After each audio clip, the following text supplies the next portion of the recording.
Hello and welcome to another edition of Fight News Now. I'm your host, John Pollock, and on today's show, we're looking at UFC Fight Night Henderson versus Shogun 2 from Natal, Brazil, and our pros will drop by to give you their predictions for this light heavyweight clash. We're also going to take a look at the aftermath of UFC 171, where a new welterweight champion was crowned. John Ramdeen and Robin Black will be here for 3 rounds, and we're checking out the latest from the Metal Gear Solid franchise on the shift. But up first is this week's Newsmakers.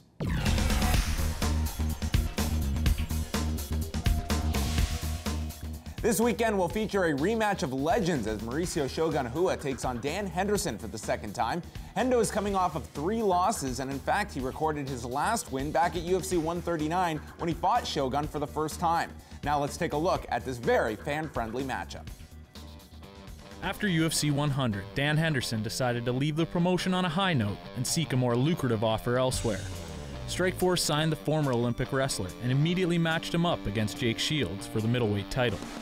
Hendo would falter in his promotional debut, but a return to 205 pounds put the Team Quest founder back on track. Back up to his feet. Oh, right hand. Oh, another right hand. Oh, it's over. You guys would like to see more. Oh, Henderson. Her fake shot on that right.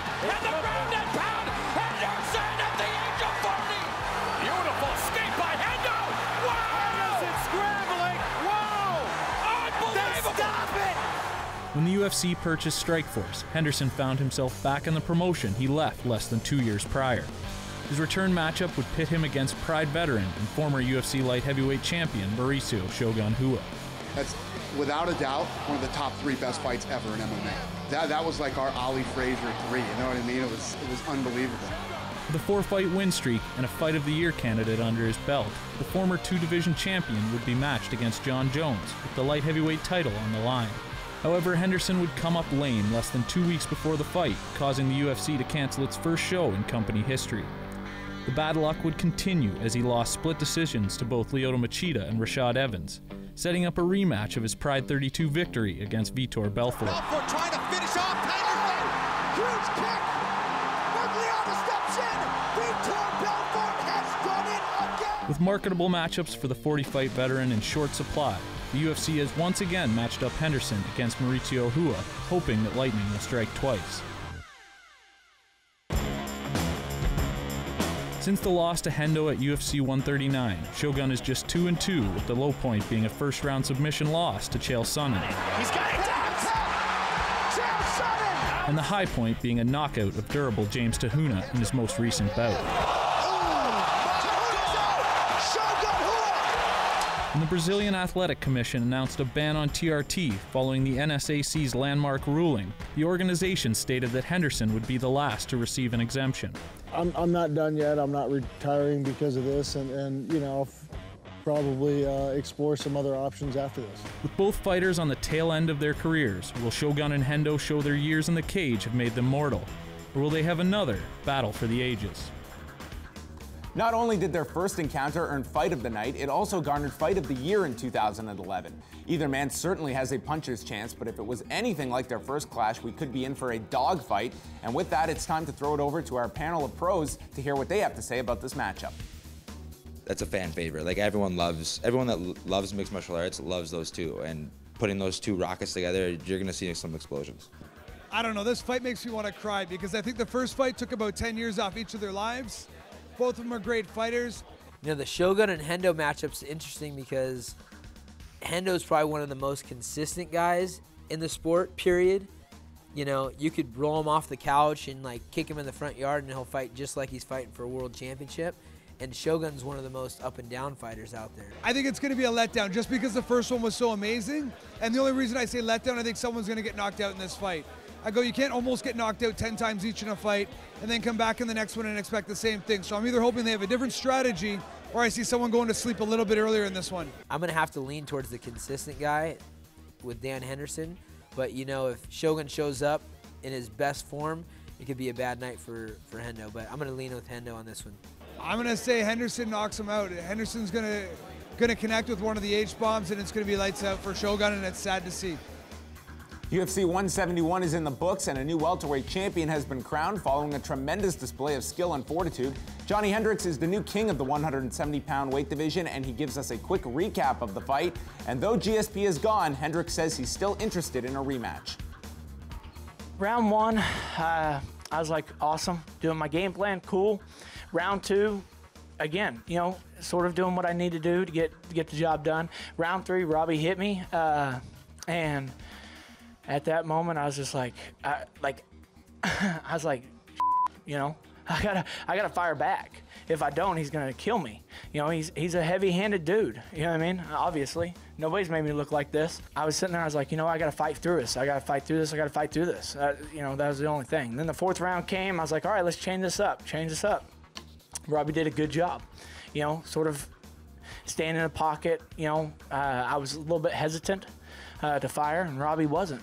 And obviously, those two won him the round. And the fifth, pretty much saw my wife in the corner, and that's whenever I was like, I gotta win. I gotta win this round. The fifth round is the decider, and yeah, I was able to do it. Thank God. I'd like to fight George again. I think it'd be fun. You know, we had a good match. I think I'm better. I'm gonna get stronger. You know, it's my second fight for 5 rounds. I'm only learning. You know, 6.5 years. Well, look at all the guys I'm fighting. They all have 8, 9, 12 years. You know, so I have a lot to learn. Hendricks now finds himself with a target on his back, and Rory McDonald was one of the first to take aim, stating, quote, "Who wants to see me fight Johny Hendricks in Vancouver for the UFC welterweight title?" Bringing the title back to Canada and sending that to Dana White.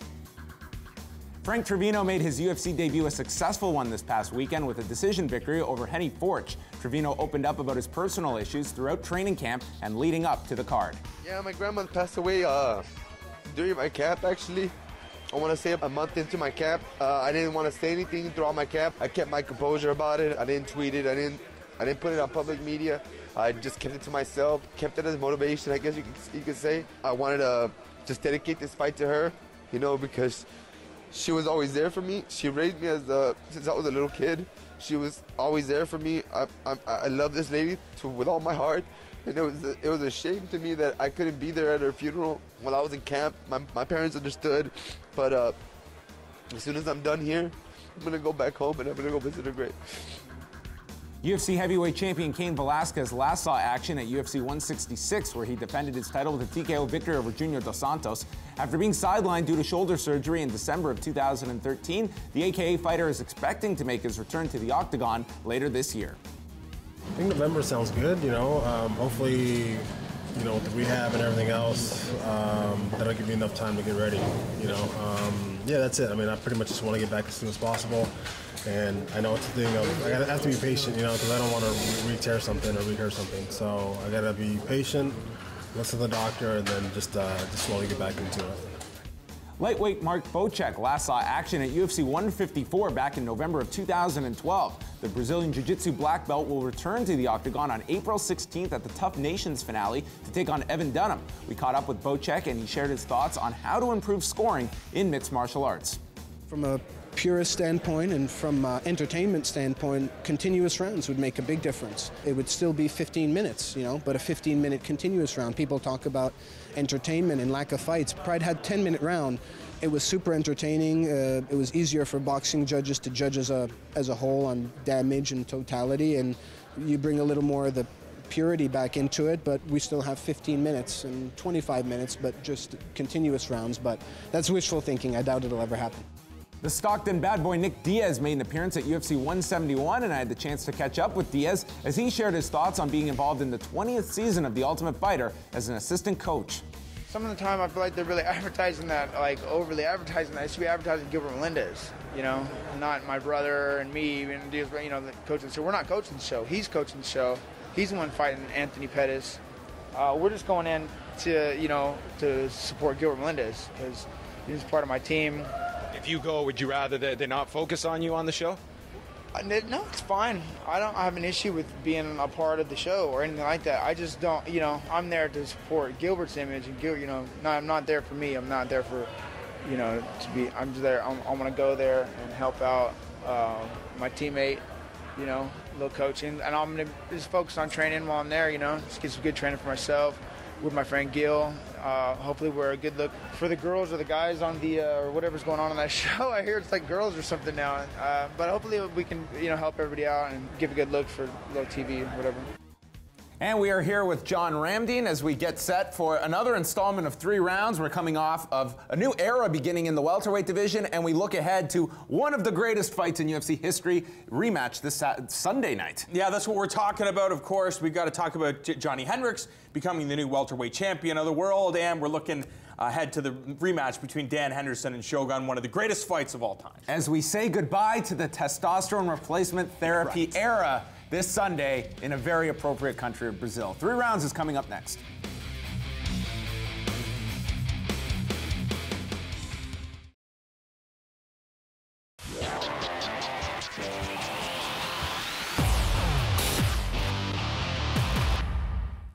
We are back on Fight News Now, and now we welcome in our analysts John Ramdeen and Robin Black. And guys, with UFC 171 in the books, we now look ahead to the 6th straight weekend of UFC cards with a rematch of a very famous fight from 2011. Yeah, Fight Night, Brazil goes down this Sunday. Dan Henderson taking on Shogun in the rematch. We'll get to that fight in just a second, but we got to talk about UFC 171. It went down at the American Airlines Arena in Texas. The main event, the welterweight title on the line, Johny Hendricks and Robbie Lawler. And going into the fight, you and I had Robbie Lawler winning this fight because you look at the margins. You look at when it came to the odds, I think Robbie Lawler was a 3-1 underdog, or maybe even a 4-1 underdog. What happened? He proved that he is as legit as any fighter in the top 3 in the division right now, and he gave Johny Hendricks a hell of a fight. I know there are a lot of supporters of Robbie Lawler out there that probably believe that Robbie Lawler won the fight, but Johny Hendricks emerged victorious. You had Hendricks winning the fight. A very close battle, but you got to give it to Robbie Lawler, still out to prove that he's one of the best in the world, and I would love to see a rematch. Yeah, it was a wonderful fight. It was magical, the way that these two guys measured up. And we were kind of calling for Lawler to win, weirdly on a feeling, and that's not something you're supposed to trust. You're supposed to research and analyze and look at the detail, but you kind of felt that there was momentum for him, and you wondered if Hendricks was going to have a bit of a letdown after the biggest fight of his career just happened. Could he measure up? Both of these guys came together and just made a beautiful fight. The way that Lawler drew him into the pocket. Hendricks is so good from the outside. He's good when he lunges in. He's good when he explodes in. Lawler kind of lulled him into a catch and throw inside fighting game that was just so exciting to see. And Hendricks came in and he won it with a 5th round, kind of the same way that George beat him with a 5th round. Although you didn't hear Lawler whining about it after. But great fight overall. Amazing, amazing fight. I love seeing Johny Hendricks' evolution. In the past, we saw a guy that was just like a bear on the attack, just constantly going after his prey. But we saw Johny Hendricks relax, not just relentlessly pursuing that left hand, because Robbie Lawler, we know how good of a counter fighter he is. But you also have to give Robbie Lawler some credit as well. Almost impeccable takedown defense, considering he's facing arguably the best wrestler in mixed martial arts, if not just the welterweight division. Yeah, it was a really interesting fight, and on some level, I'm not sure that was either guy's game plan, and that's the beauty of a great fight when two guys are just equal to each other. They kind of ended up in that pocket early, and that rhythm that was created by Lawler, that sort of catch and play and throw and play. Lawler kind of created that. Hendricks won the first 2 rounds with that, so in his mind, he had sort of registered that this was the fight and the way to fight it. Lawler really changed the timing and changed the flow of it in the 3rd and the 4th, landed the big ones, and was ahead to the end. These great fights like that are classic fights because of the up and down and the story and the push and pull and the desire. And really in this one, you got to give it to Hendricks because he really learned that lesson from the George fight. In the George fight, that it was all about the 5th round and he couldn't make it happen. And in this one, he went into the 5th. He didn't feel like, oh no, it's this again. He felt like, great, it's an opportunity to make it happen this time. Johny Hendricks said that he would love a crack at Georges St-Pierre if he decides to make his way back to the Ultimate Fighting Championship. I have a feeling unless the UFC and the commissions decide to change the policies, that might not happen. So in the interim, why not have a rematch with Robbie Lawler? Fans out there saw that Lawler can be competitive with Johny Hendricks. He says, of course, he said that Johny Hendricks is a tough guy, gives him all the credit in the world, but that he didn't pull the trigger. And I would love to see a rematch now that both guys kind of know what the other has to offer. Yeah, I would too, just because of how close it was and how exciting it was. And, you know, this weekend on Sunday, we've got a great rematch coming up because of how great and perfect of a 5 rounds it was. You'd like to see it for that reason. You know, there's a weird thing with Hendricks. Like, you love him and you're not quite sure about him. You know, like I said, he lost that 5th round to George and all kinds of whining. Look at his face. Look at his face. Well, look at your face, man. I don't know. So I'm not sure how people will read that. But there's a lot of good guys coming up. Tyron Woodley, to be able to do that to Carlos Condit. And first off, straight up, you ask 20 fans, they'll be like, oh, you know, it was an accident, it was an injury, these things happen. You ask 20 guys who've been in the cage, and they'll all say every blow, every movement, every throw, every takedown is intended to hurt, and it does hurt. And fighters aren't surprised when fights end that way. That's a clean win for Woodley. And man, I'm a Carlos Condit guy. That's one of my favorite fighters, but that is a clean win for Woodley. Tyron Woodley clearly knew what type of opponent he was facing in Carlos Condit. Came in shape. His striking was probably the best we've ever seen it. Big overhand right. And you know what? Carlos Condit gets injured, just like Anderson Silva got injured against Chris Weidman. It's all a part of the game. A win is a win. Now Tyron Woodley moves up the ranks, as does his teammate Hector Lombard, manhandling Jake Shields. I don't think anyone on the planet anticipated that would happen. Calvin Gastelum looked good. Ricky Story looked good. The welterweight division, fantastic right now. Yeah, Lombard is somebody to keep an eye on. It was, you know, we all talked about he comes in and he drills you, and if you survive, he will get gassed. And now the guy fights a perfect fight against Jake Shields. Literally a perfect fight, and people are still whining, well, he kind of held back a little bit. That's what you got to do. When you're going to have the amount of explosive, you know, like attack, to be able to throw those takedowns and land those throws and land those big shots, you must recover in between. That's how you fight at an explosive level like that. Lombard's somebody to be scared of. And we got to talk about Fight Night, Rua versus Henderson, which goes down in Brazil on Sunday night. We talked about it's one of the greatest fights, I think, in mixed martial arts history. 2 legends of the sport. In the first fight, they really left it all inside of the cage. Both guys left battered, bruised, not broken, because we're talking about 2 of the most mentally tough fighters on the planet. Do we expect to see anything different? Dan Henderson is now older, whereas Mauricio Shogun Rua, yes, of course, he's a little bit older as well, but it seems like he has new life breathed into his career, kind of taking things a little more seriously. We saw that performance against James Tahuna, a fight that if he took lightly, he could have found himself looking up at the lights. Yeah, we'll see, man. The reason that fight was so beautiful, if 2 young guys had that fight, it would be great. But because you see the body of these guys work and you know what they're capable, you know what they've done to other people for them to survive it. I got Shogun in this one, and I say that with a bit of sadness. I think Henderson's one of the greatest of all times, but this could be his last. You never know. It's going to be a great fight, and I'd love to be wrong about that. I can't wait for this fight. It's going to be a great fight, as is the flyweight fight between Jussi da Silva and Scott Jorgensen. It's an underrated card, I think. Yep, it is coming up, a special Sunday night UFC card, and thank you very much. You can catch more with John and Robin Monday nights at 7 Eastern with 5 rounds. Stick around, because after the break, The Shift briefs you on a special mission, and we've got another viral video coming up. Get underway. Sam Heron versus Mike Garrett. Big, huge kick. Wow!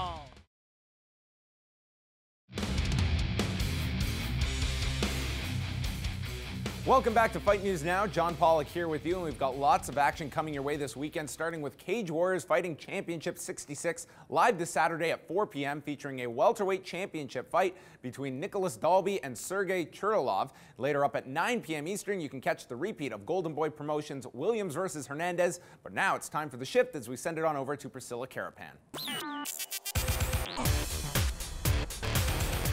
The latest release of Hideo Kojima's Metal Gear series is Metal Gear Solid 5 Ground Zeroes, which acts as part 1 of a larger arc. The second half of this story, called The Phantom Pain, will likely be out in late 2015, but until then, this should hold you over. Boss, we got an urgent request to investigate unusual activity at the U.S. Naval facility in Cuba. They lost all contact with the base shortly after a Soviet commuter jet crashed into the coast nearby. The plane's at the bottom of the ocean now, but before it sank, something escaped the wreckage and made it to shore. Konami's Metal Gear Solid 5 Ground Zeroes takes the Metal Gear series gameplay, storytelling, and graphics to a whole new level. Signs indicate that the base has been taken over by some unknown entity. The enigmatic Snake leads a guerrilla army to capture a significant portion of the Caribbean. The target location is a prison camp on a U.S. military base. Much to the dismay of many of the international community. Okay, target is in. Ground Zeroes is groundbreaking as Konami introduces an open world to the Metal Gear series. That guy's the target. Choose the order in which you perform missions and achieve objectives by any means necessary. Whether you want to snipe, stealth, manhandle, or blow everything to smithereens, the world in Metal Gear Solid 5 Ground Zero is truly your oyster.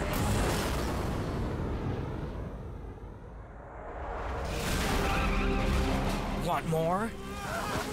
Yeah, that's what I thought. Metal Gear Solid 5 The Phantom Pain, the sequel to Ground Zeroes, is already in the works. Game designer and industry legend Hideo Kojima claims that the Phantom Pain will be nearly 200 times larger than Ground Zeroes. The Phantom Pain is expected to be released sometime in late 2015. He claims that what they're doing in Africa is the missing piece. A weapon to surpass Metal Gear.